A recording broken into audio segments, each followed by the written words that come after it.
Muy buenas, compañeros. Llevo más de 9 años metido hasta el cuello en biología evolutiva, estrategia reproductiva y relaciones hombre-mujer.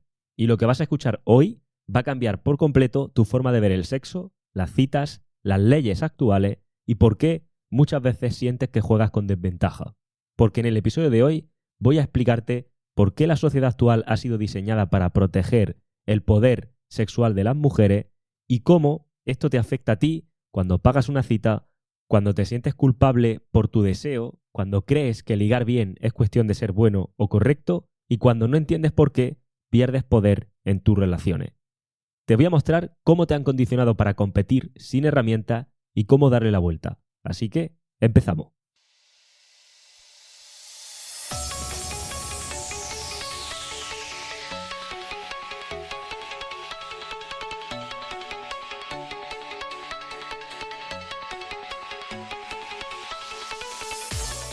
Muy buenas, compañero. Bienvenido a radiohombrealfa.top, tu canal de podcast sobre seducción, dinámicas sociales y red pill más completo de habla hispana.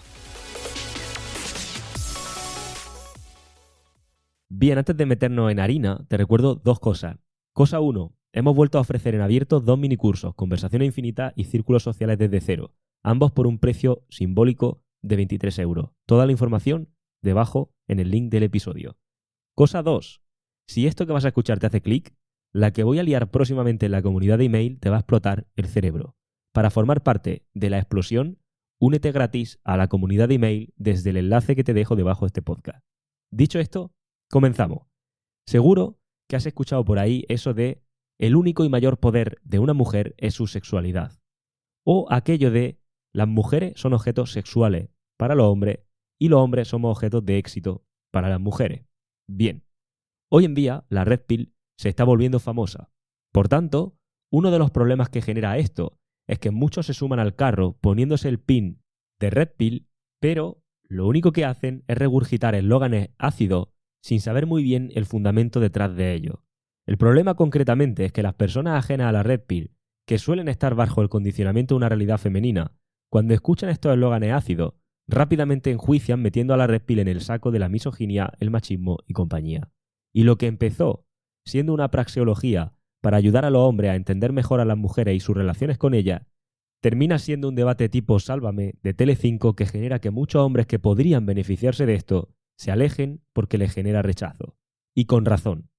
Bueno, como te decía, llevo casi una década con la cabeza metida en todo esto y los últimos 5 años divulgando y ayudando a hombres a ser más interesantes y atractivos para las mujeres, sin eslóganes ácidos. Mi intención con el episodio de hoy, como te decía al principio, es destapar qué hay detrás de esos titulares polarizantes que comentaba al inicio y cómo esto permea en nuestra sociedad en forma de convenciones sociales y leyes que favorecen una realidad femenina. Pero empecemos por el principio. Los hombres somos objetos de éxito para las mujeres y las mujeres son objetos sexuales para los hombres. Cuando decimos eso, realmente hay una base de biología evolutiva detrás, porque cuando analizas qué es atractivo para un hombre de una mujer y viceversa, te das cuenta de dos cosas. Cosa 1. Por un lado, que los factores que hacen a un hombre atractivo para una mujer están relacionados con aquello que puede proporcionar y aquello que puede aspirar a ser, es decir, su éxito en todos los niveles. Y por supuesto, su capacidad para saber subcomunicar ese éxito de forma atractiva. Cosa 2. Por otro lado, los factores que hacen a una mujer atractiva para un hombre están relacionados con su atractivo físico y su sexualidad. ¿Porque lo diga yo? No, porque la estrategia reproductiva femenina predispone a las mujeres a buscar la reproducción con la mejor opción genética posible, debido al alto coste que la reproducción, en términos evolutivos, tiene para una mujer. Esto se llama hipergamia. Hablo más en profundidad de ello en el episodio número 1 y en el episodio 221, y del mercado sexual hablo más en profundidad en el episodio número 4 y 225 de este podcast. Como decía, los hombres, por su parte, al tener un menor coste en términos evolutivos para la reproducción, tenderán a adoptar una estrategia más centrada en el acceso ilimitado a la sexualidad ilimitada. Por tanto, los requisitos que despiertan atracción en un hombre estarán relacionados con esta sexualidad que tienen las mujeres. Por tanto, la capacidad de una mujer para atraer a la mejor opción dependerá de cómo explote y subcomunique su potencial sexual. O dicho de otra manera, para captar la atención de los hombres de mayor valor, la mayor y única agencia, la mayor y única influencia o poder en una mujer es su sexualidad. Aunque bueno, esto tampoco es un misterio. Por eso las mujeres invierten más en maquillaje, cosméticos y operaciones estéticas que los hombres. Y por eso los hombres tienden a buscar esa imagen de éxito 360 en todos los ámbitos de su vida. Al final, ambos, hombres y mujeres, lo único que intentamos es seguir una máxima que nuestra biología ha programado en nosotros, que es aumentar nuestras posibilidades de reproducción. Punto. Bien, después de esta clase de biología express, para situarnos y no caer en la trampa de repetir titulares para polarizar, viene lo gordo. Este hecho que acabo de explicar, de que la máxima agencia o poder en una mujer sea su sexualidad, es una especie de arma de doble filo, porque si planteamos un mercado sexual donde todas las mujeres reservan su potencial sexual, o lo esconden, o lo restringen de alguna forma, pero una de estas mujeres se libera un poco más en este sentido o explota un poco más su lado sexual, la atención masculina la empezaría a acaparar esta mujer frente a las demás. De la misma forma que si todos los hombres se mantienen en un nivel 5, por poner un ejemplo, y de repente uno de ellos se empieza a trabajar en todos los sentidos y llega a un nivel 10. ¿Qué va a ocurrir? Que la atención femenina irá a parar a este chico. ¿Se entiende esto, verdad? Es matemática básica de cómo funciona un mercado, en este caso el mercado sexual. Sabiendo cuáles son los productos del mercado, que en este caso son hombres y mujeres, quiénes son los compradores de cada producto y qué factores hacen que un producto cotice más o cotice menos, el resto es competencia para acumular más valor en el mercado y con ello acaparar más atención del otro sexo en este caso. Ok, pues bien, como en todo mercado, esto da lugar a una carrera armamentística. ¿Una qué?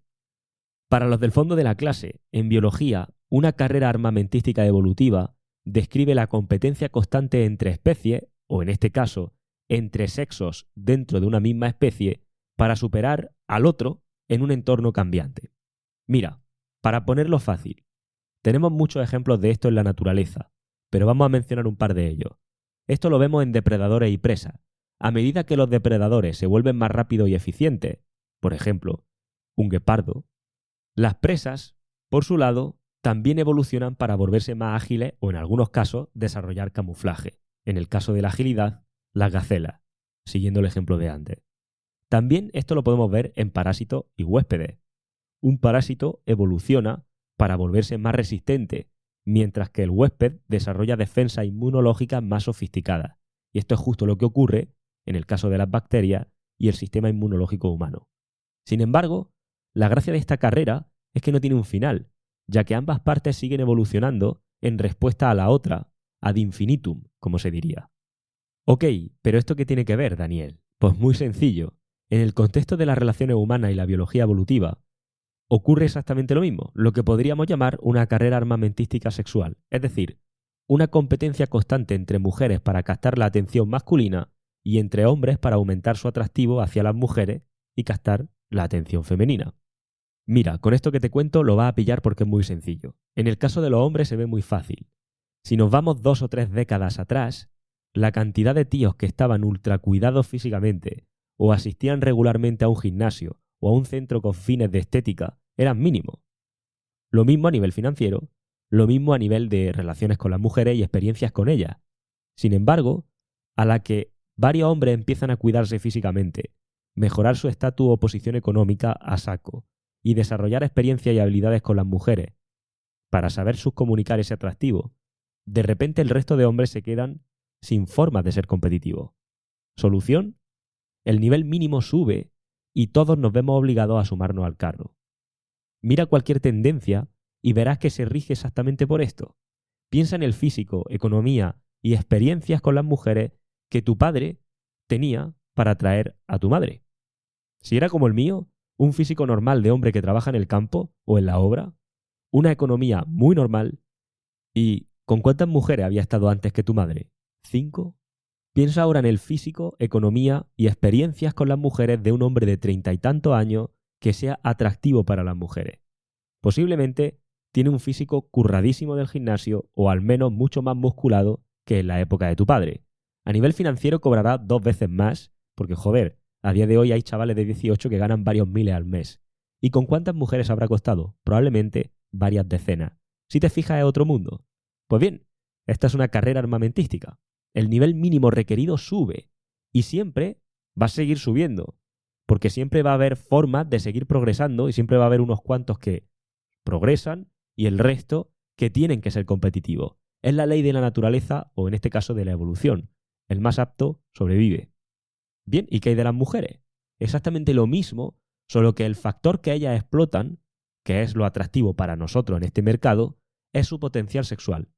Ejemplos de esto, los que quieras, pero vamos a poner unos cuantos. Si te fijas, a principios de los 90, de los años 90, que una mujer se depilara sus genitales era algo escandaloso. De hecho, aún recuerdo la escena de la película del Lobo de Wall Street, cuando el padre de Jordan Belfort se sorprende cuando su hijo le dice que ahora los tiempos han cambiado y que hay una depilación total, y que eso es algo normal. En aquel entonces, el vello púbico rasurado era contenido adulto de nicho, y tenías que buscarlo a conciencia en revistas o cintas de VHS. Ahora es lo común, y las matas de pelo son lo que se considera un fetiche. Lo mismo ocurrió con los piercings en el ombligo, algo que de primera empezaron a usar las strippers, hasta que poco a poco comenzaba a haber chicas atractivas normales, entre comillas, con ellos. Sin embargo, al principio en este caso existía estigma de que solo lo llevaban las chicas más, las fulanas en este caso, las actrices de cine adulto o las strippers, que eran las que se perforaban el ombligo. Por tanto, la tendencia tardó en popularizarse y esto hacía que era aún más excitante cuando acababas con una chica que tenía uno de estos. De los piercing en la lengua, mejor no hablamos. Pero es lo mismo, con los tatuajes es exactamente igual. Al principio los tatuajes en la parte baja de la espalda eran sexys, ahora no son gran cosa, porque hay chicas de a pie que llevan tatuajes mucho más visibles por todo el cuerpo. Igual con los piercings en los pezones y un larguísimo etcétera. Si te fijas, es otra carrera armamentística, porque cuando una mujer incorpora ciertas características que potencian su sexualidad, capta más atención masculina. Y el resto de mujeres, por tanto, se ven en desventaja, por lo que para competir deben incorporar ellas también este tipo de características y poco a poco va subiendo el nivel. Si en 2025 hemos llegado hasta aquí, no me quiero ni imaginar cómo será 2050, pero me gustaría verlo. Broma aparte, menciono todos estos ejemplos y también los que nos competen a los hombres para que sea muy fácil de ver cómo progresa esta carrera armamentística sexual tanto femenina como masculina. Sin embargo, como te estarás imaginando, vamos a centrarnos en las repercusiones sociales y las repercusiones legales que tiene específicamente el caso de las mujeres. Obviamente cualquiera podría pensar que todos estos ejemplos que he puesto son señales del declive moral de la sociedad, o como a mis amigos de la Red Pill, que no es Red Pill, les gustaría decir que todo es culpa del feminismo que ha hecho que las mujeres ya no tengan valores. Claro que sí. Mira, por más que me gustaría echarle la culpa al feminismo, y aunque obviamente es un factor que influye, hay cosas como esta que están más relacionadas con cómo competimos entre sexos de la misma especie que con movimientos sociales. Pero bueno, para los que no les valga con una respuesta simple y 4 eslóganes baratos, voy a seguir. Las tendencias sexuales y la adaptación de las mujeres a los imperativos sexuales masculinos hacen que lo que hoy es un fetiche, mañana sea una normalidad. Supongo que habría una época en la que hacer sexo oral se considerara algo de desviadas sexuales. Ahora es un comportamiento sexual normalizado y esperado, hasta el punto de que las mujeres sienten orgullo por saber hacerlo bien, haciendo que las mujeres que se sientan incómodas con el sexo oral sean vistas ahora como las desviadas o como las raras. Por tanto, aquí viene el primer gran clic. El no por, o vamos a llamarlo contenido adulto o contenido X, porque no sé si a los algoritmos les va a gustar, pero a lo que voy, el contenido adulto establece estándares sexuales, sí, pero también se ve influenciado al mismo tiempo por lo que la sociedad considera morboso en un momento dado. Es decir, el contenido adulto no solo nos muestra las tendencias hoy, que serán, por cierto, realidades mañana, en la mayoría de los casos, sino que también refleja cambios en la sociedad sobre lo que se considera deseable. De hecho, el gran clic no es tanto ese, sino el que te voy a decir ahora. Porque no sé si alguna vez te lo has preguntado, pero ¿por qué las mujeres se quejan tanto del contenido adulto? ¿Alguna vez te lo has planteado? Y de la prostitución. ¿Por qué se quejan tanto de esto? Pues bien, agárrate porque vas a flipar. Pero antes tengo que hacer un disclaimer. No estoy diciendo con esto que esté a favor de que los hombres consuman contenido X. De hecho, para más información acerca de mi opinión sobre esto, puedes revisar el episodio 273 del podcast. En resumidas cuentas, el contenido X es para tu salud sexual en cuanto al impacto en tu dopamina y demás, lo que la comida rápida es para tu salud nutricional. Pero a lo que voy, habrás escuchado a algunas mujeres quejarse de que los hombres tienen expectativas irreales sobre la sexualidad femenina debido al contenido X. Sin embargo, la realidad es que lo que ayer era una expectativa irreal en el contenido X o contenido para adultos, hoy es una práctica normalizada entre las mujeres con los hombres. Por tanto, no es que el contenido X genere expectativas irreales sobre la sexualidad femenina, sino que lo que hace este contenido es subir el nivel mínimo requerido para captar la atención masculina. ¿Me sigues con esto? ¿Te acuerdas de la carrera armamentística? Antes decíamos, como los hombres somos atractivos por factores como el físico, finanzas, experiencia y habilidades con las mujeres, cuando en el mercado sexual aparecen hombres con un nivel 8 en estos factores donde el resto son un 5, la atención femenina la acapararán los hombres de más nivel. Y este hecho genera que esos hombres que son un 5 se vean obligados a llegar al 8 si quieren ser competitivos. Por tanto, el nivel 8, por poner un ejemplo, va a pasar a ser el nuevo nivel 5. Es decir, el nuevo mínimo requerido. Y así hasta el infinito. Bien, pues con las mujeres es exactamente lo mismo, solo que el nivel 5 u 8 está relacionado con su físico y su capacidad de comunicar ese potencial sexual, con su sexualidad. Por tanto, la queja del contenido para adultos, que genera expectativas irreales, en realidad es una queja de que por culpa de ese contenido el nivel requerido para ellas para captar la atención masculina sube también. ¿Lo ves ahora? Si le doy vuelta es porque es un poco abstracto de pillar y quiero que quede claro como un cristal porque lo que te voy a contar ahora en un momento te va a explotar la cabeza. Así que, ahora que entendemos de dónde viene realmente la queja, seguimos. Cuando entiendes la motivación biológica detrás, podemos pasar ahora a ver cómo esto está impactando a nivel social en los hombres. Como hemos visto, la sexualidad es la principal agencia, influencia, poder o llámalo como quiera de las mujeres. Por tanto, controlar el acceso al sexo es el aspecto más importante de una realidad centrada en lo femenino. ¿Por qué? Piensa en una moneda, piensa en Bitcoin si quieres. Cuando yo limito mucho la cantidad de esta moneda o la cantidad de Bitcoins en circulación, el valor sube. Si dejo rienda suelta y todos pueden tener esa moneda, el valor baja. Ok.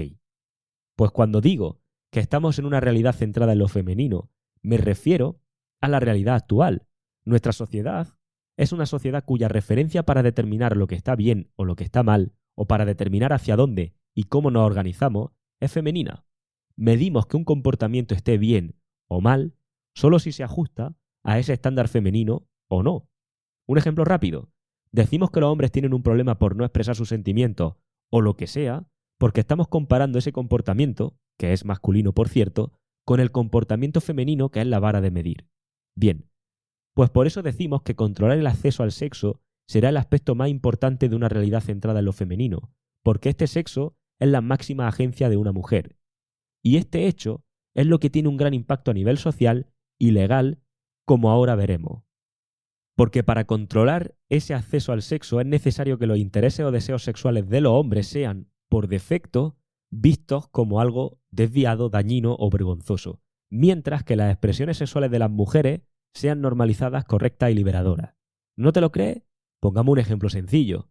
Los hombres son pervertidos cuando se masturban, pero las mujeres son sexys cuando lo hacen y se compran el Satisfyer 5000 Pro Turbo Suctioner Maximus. ¿Lo ves? Este doble rasero viene de lo que te he contado antes. Para poder controlar el acceso al sexo es necesario que los intereses o deseos sexuales de los hombres sean por defecto vistos como desviados, dañinos o vergonzosos, mientras que el de las mujeres no, ¿vale? Si todavía no lo ves, piensa en el mercado del que hablábamos antes. La atención es la moneda de cambio para la realidad femenina y la sexualidad es la herramienta con la que pueden captar más o menos atención. Por tanto, si el deseo masculino no se regula de alguna forma y se libera completamente su acceso, por ejemplo, a través de contenido adulto, de prostitución, de OnlyFans, de inteligencia artificial o de muñecas sexuales o lo que sea, los hombres ya no tendrán que esforzarse tanto por merecer sexo y las mujeres perderían ese gran poder que se verían obligadas a competir para subir ese nivel mínimo o para optar a ese nuevo nivel mínimo que habría subido. Sin embargo, si el sistema hace que el deseo masculino esté restringido o limitado, porque es visto como vergonzoso, sucio o pervertido, o te vende la idea de que el hombre que desea mucho está desviado, entonces el único deseo legítimo y aprobado al que podrán acceder será el que los hombres pueden conseguir de lo que la mujer acceda a dar.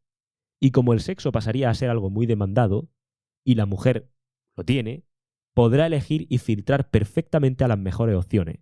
Y esta era justo la máxima de la estrategia reproductiva femenina: acceso ilimitado a las mejores opciones posibles. ¿Lo ves ahora? ¿Entiende ahora el papel de la sexualidad femenina y su poder? Y sobre todo, ¿entiende ahora por qué controlar o restringir de alguna forma tu sexualidad como hombre es clave para una realidad centrada en lo femenino? Si yo tengo el objeto de poder demandado y todos van a venir y solo pueden conseguirlo a través de mí, yo puedo filtrar mejor y acabar cumpliendo la máxima de mi estrategia reproductiva, que es acceder a las mejores opciones. Sin embargo, hay un problema que enfrentan las mujeres al tratar de mantener este control sobre el acceso sexual. ¿Qué problema? Pues que por un lado tienen que restringirlo para mantener más control, como acabamos de ver. Pero por otro lado, tienen que permitirlo y subir la apuesta para poder ser competitivas entre sus competidoras. Lo voy a explicar más lento. Las mujeres saben subconscientemente que su valor en el mercado sexual está en controlar el acceso a su cuerpo y sexualidad, pero al mismo tiempo compiten entre sí por la atención de los hombres de mayor valor. Y esto genera una paradoja. Si una mujer se guarda demasiado, otra que sea más liberal la adelanta. Por tanto, se ve forzada a subir la apuesta y mostrar más sexualidad para no quedarse atrás. La paradoja es que para tener más poder debería de restringirse esa sexualidad, pero para seguir siendo competitiva tiene que eliminar la restricción y dar más que su competidora. Lo irónico de todo esto es que el impulso o la motivación de las mujeres para prohibir o restringir el contenido adulto tiene el mismo origen que hace que ese contenido sea atractivo en primer lugar. El contenido X o contenido adulto no es más que la manifestación del deseo masculino, que hemos dicho antes que era acceso ilimitado a sexualidad ilimitada. Y está motivado por lo que hemos visto al principio de este episodio, por la biología evolutiva. Por otro lado, el deseo femenino está arraigado en la hipergamia o estrategia reproductiva femenina, cuya máxima podríamos resumir en acceso ilimitado a los mejores hombres disponibles, por un lado. Luego, por otro lado, la provisión y el tener un proveedor a largo plazo. Para lograr el mejor resultado sexual posible, si te fijas, las estrategias reproductivas de ambos sexos están en una especie de conflicto constante. Por tanto, si el mundo sexual girara en torno a lo que los hombres quieren, es decir, sexo ilimitado con muchas mujeres, la mayoría de las mujeres no podrían mantenerse competitivas, porque siempre habría otra mujer más joven, más atractiva o más sexual que les quitaría la atención masculina. Incluso en una realidad centrada en lo femenino, esta amenaza sigue existiendo, aunque de manera atenuada. ¿Me sigues? Es decir, si todo girara en torno a lo que los hombres queremos, es decir, si esto fuera sexo ilimitado con muchas mujeres, ellas tendrían que ponerse todo el rato las pilas y ser súper ultra competitivas porque siempre habría alguien que le adelantara. Sin embargo, estamos en la otra situación, donde todo gira en torno a el mundo sexual o la visión sexual de las mujeres. Y por eso somos los hombres los que estamos en esa carrera armamentística a saco, intentando que nadie nos pase por la derecha para ver si podemos optar a algo más, y entonces son ellas las que pueden elegir para optimizar su estrategia. No sé si me explico. Como digo, en la realidad femenina en la que vivimos, sigue existiendo la amenaza de que precisamente porque los hombres accedan a sexualidad ilimitada, otras competidoras las pasen por la derecha. Por tanto, las mujeres no pueden mantener el control sexual si los hombres están expuestos constantemente a otras mujeres más atractivas, más sexuales o más disponibles. Por eso, necesitan controlar el entorno sexual, limitando las experiencias y opciones del hombre y haciendo que su modelo sexual, el que favorece a la mujer, sea el modelo moralmente correcto. ¿Y esto qué implica? Esto implica limitar la experiencia, limitar las opciones, convertir su esquema sexual en la norma principal, inflar el valor de su sexualidad como recompensa y reforzarlo con moralismos especialmente definidos para ello. El acceso del hombre e incluso su mera exposición a competidoras sexuales debe ser limitado para que ella pueda elegir entre los mejores candidatos posibles. Por tanto, para que la mujer pueda elegir al mejor hombre, primero tiene que asegurarse de que ese hombre no tenga demasiadas opciones, y por tanto, cuantas más opciones tiene un hombre, menos poder tiene una mujer sobre él. Por eso, controlar lo que ve, desea o considera normal se vuelve esencial. Porque si él considera normal, porque se libera sexualmente, digamos esa parte, una serie de cosas, ella se ve obligada a tener que ser competitiva y a subir el nivel. ¿Lo ves? Sin embargo, para que las mujeres puedan mantener el control en el mercado sexual, necesitan que los hombres adopten el modelo femenino de sexualidad, que es lo que hemos dicho antes. Y este modelo es el modelo que hace que los hombres vean el sexo como una recompensa cuando reúnen ciertas condiciones. Por tanto, para que esto sea viable en la práctica, se recurre a un sistema de condicionamiento social. Por un lado, darte la percepción de que si cumples estas condiciones, posiblemente recibas el premio, y ese premio es sexualidad femenina. Por otro lado, el castigo si no cumples las condiciones, que va a ser tildarte de inmaduro, de salido, de niñato, de machista o de lo que sea. Obviamente, esto no es algo necesariamente consciente, y la racionalización va siempre por otro tipo de vías. Sin embargo, la motivación evolutiva de fondo no cambia, y es conservar el poder en el mercado sexual y proteger su mayor y máxima agencia, o máxima influencia o poder, que es la sexualidad. Bien, ¿estás preparado para hacer el mega clic definitivo? Porque podemos poner el caso de España, aunque obviamente esto es extensible a cualquier país. Y déjame que te haga esta pregunta. ¿Entiendes ahora por qué siempre es desde los movimientos más feministas, por supuesto, que se trata de luchar, por ejemplo, por eliminar la prostitución al considerarla una forma de violencia contra la mujer?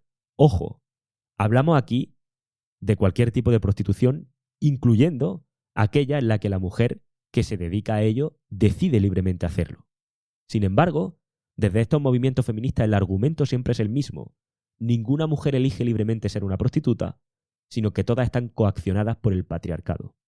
Es más, el auge de OnlyFans y las mujeres que se ganan la vida con ello ha generado, curiosamente, ciertas divisiones dentro del movimiento feminista, porque algunos sectores del feminismo defienden el trabajo sexual y la libertad de usar el cuerpo como forma de empoderamiento económico, y es curioso, como digo, que no haya sido hasta que ha salido OnlyFans y que se ha convertido en una vía relativamente sencilla de llegar a la libertad financiera para la mujer promedio, que ahora ya no se mete dentro del mismo saco que el resto de cosas que antes se tachaban de que eran, de que todas estaban coaccionadas por el patriarcado, sino que esto ahora es empoderamiento. O sea, se criticaba a la prostituta que a lo mejor quería serlo y disfrutaba de su trabajo, que era imposible, no podía disfrutar, sino que estaba coaccionada por el patriarcado, pero ahora la que se hace millonaria con OnlyFans se vende como empoderamiento, que es a lo que voy antes, es a lo que iba antes precisamente, ¿no? Cómo se restringe por un lado y se empodera, se abre por otro,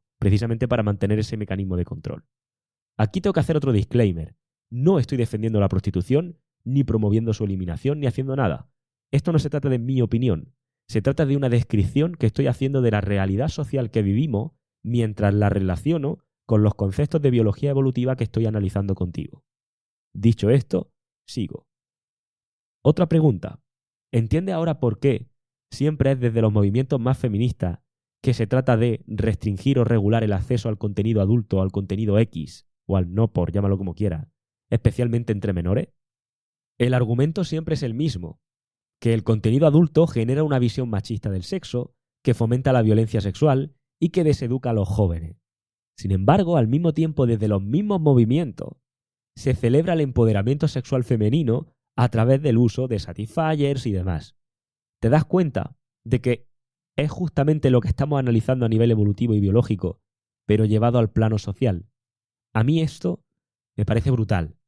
Y esto es lo que realmente me da vidilla para llevar más de 300 episodios publicados y sentir que tengo todavía muchísimo más que decir y que no he dicho nada.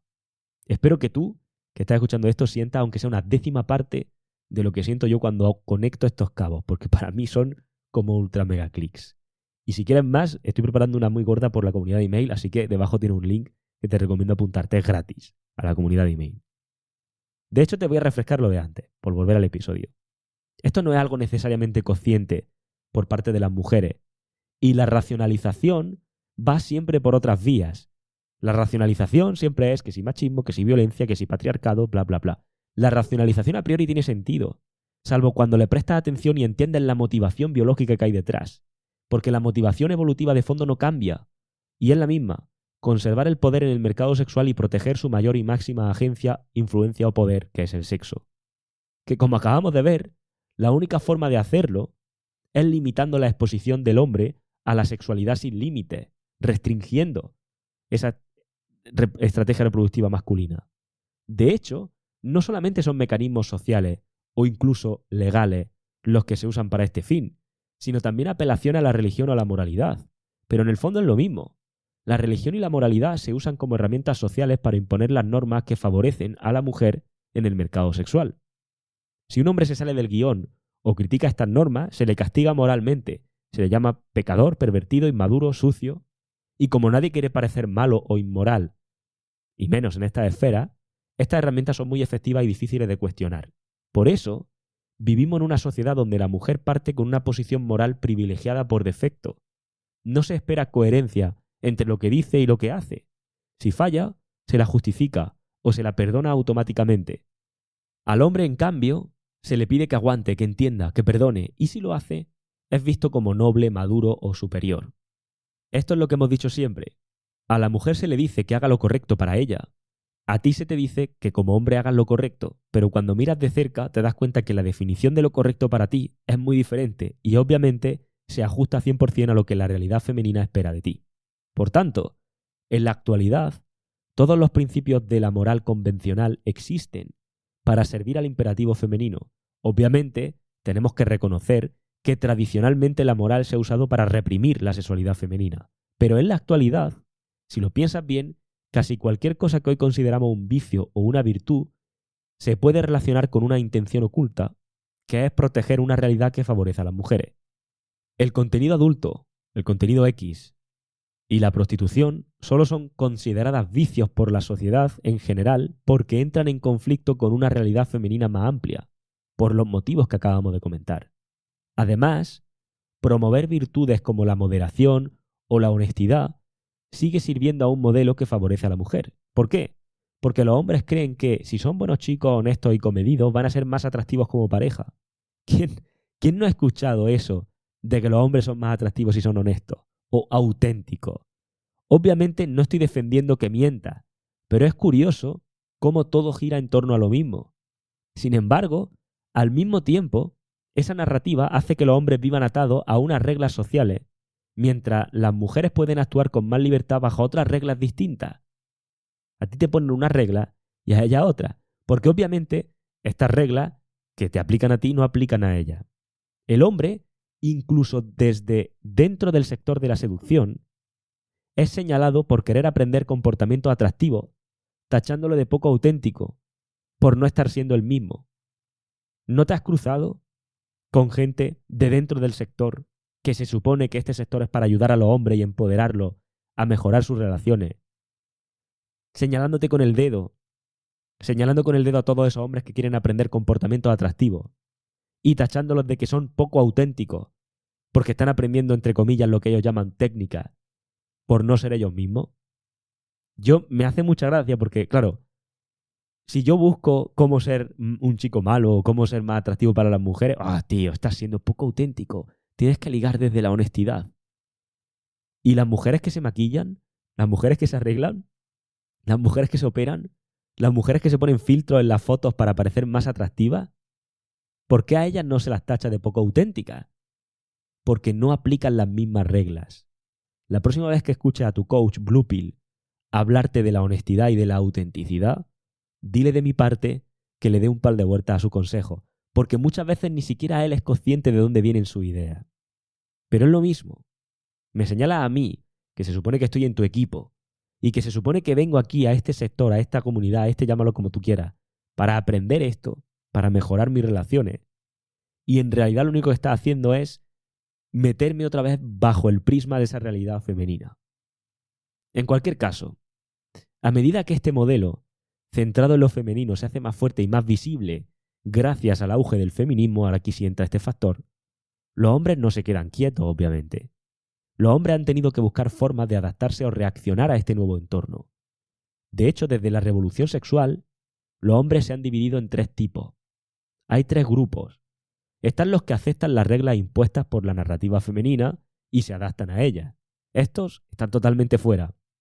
Están los que rechazan todo este sistema y se desconectan, temporal o permanentemente, del juego. Estos son los MGTOWs y la demás fauna. Y luego están los que entienden cómo funciona esta narrativa y la utilizan a su favor, aprendiendo a jugar con sus reglas, pero para su propio beneficio. Es decir, los que aprenden a jugar para ganar. Esta división entre hombres que obedecen, hombres que se retiran y hombres que aprenden a usar las reglas en su beneficio no es neutra, porque esto supone una amenaza para el sistema actual. ¿Por qué? Porque esto deja en evidencia que el imperativo femenino solo funciona si el hombre acepta participar. Y la respuesta del sistema está siendo tajante. Como ya no se les puede controlar solo con la moral o la presión social, el siguiente paso es usar leyes para forzarlo. ¿Cómo? Divorcio, pensión alimenticia, custodia, leyes de igualdad mal aplicadas, etc. Verás, durante siglos las mujeres han usado normas sociales sutiles, no impuestas por fuerza, sino aceptadas culturalmente, que hacían sentir vergüenza o rechazo a los hombres que no las cumplían. Es decir, si un hombre no actuaba como se esperaba de él, la sociedad lo señalaba o ridiculizaba. En otras palabras, no siempre ha hecho falta una ley o una imposición explícita para controlar el comportamiento masculino. Muchas veces, las normas sociales que parecían naturales o correctas, como por ejemplo casarse, mantener una familia, sacrificarse por otros, en realidad eran mecanismos diseñados para beneficiar a las mujeres, o al menos al modelo reproductivo femenino, a la estrategia reproductiva femenina. Y esas normas funcionaban gracias a la presión social. Si un hombre no las seguía, era tachado de inmaduro, de egoísta, de cobarde, de infantil, de irresponsable, de poco hombre. La dinámica que hemos visto antes del castigo-recompensa como condicionamiento social. Sin embargo, antes, las normas sociales eran efectivas para controlar el comportamiento masculino porque eran compartidas por todos. Pero con la revolución sexual y el feminismo las mujeres empezaron a liberarse de esas normas, pero los hombres no. El sistema les dice, ella puede romper las reglas y debe respetarla por ello, tú no puedes romperlas y si lo haces eres un inmaduro o un machista. Sin embargo, con el tiempo, los hombres se dan cuenta del doble rasero y muchos dejan de jugar el juego por completo y otros despiertan del juego. Por tanto, como muchos hombres han empezado a despertar y a hablar entre nosotros gracias a la globalización y a la red, y a poder unir notas y empezar a ver que esto hay algo más aquí, y empezamos a darnos cuenta de lo injusto que puede llegar a ser el sistema en algunos casos, esto pone en peligro el orden de esta realidad femenina, porque ya no funciona el condicionamiento social que acabamos de ver, la vergüenza, la moral, etc., que antes sí que funcionaba como mecanismo de control. Por tanto, la respuesta está siendo muy clara.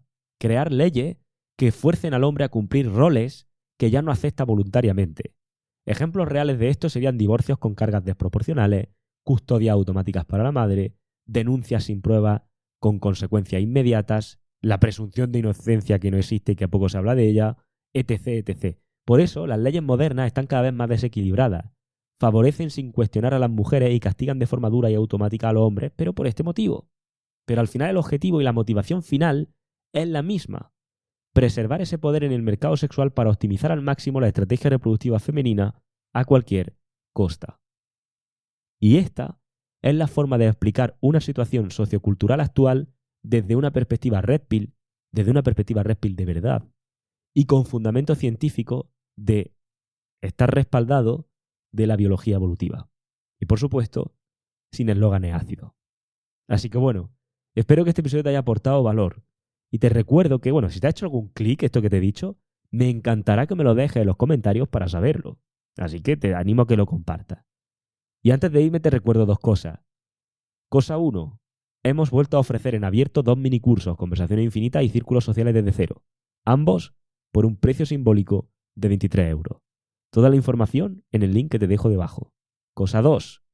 Si esto que acabas de escuchar te ha hecho clic, lo que voy a liar próximamente en la comunidad de email te va a explotar el cerebro.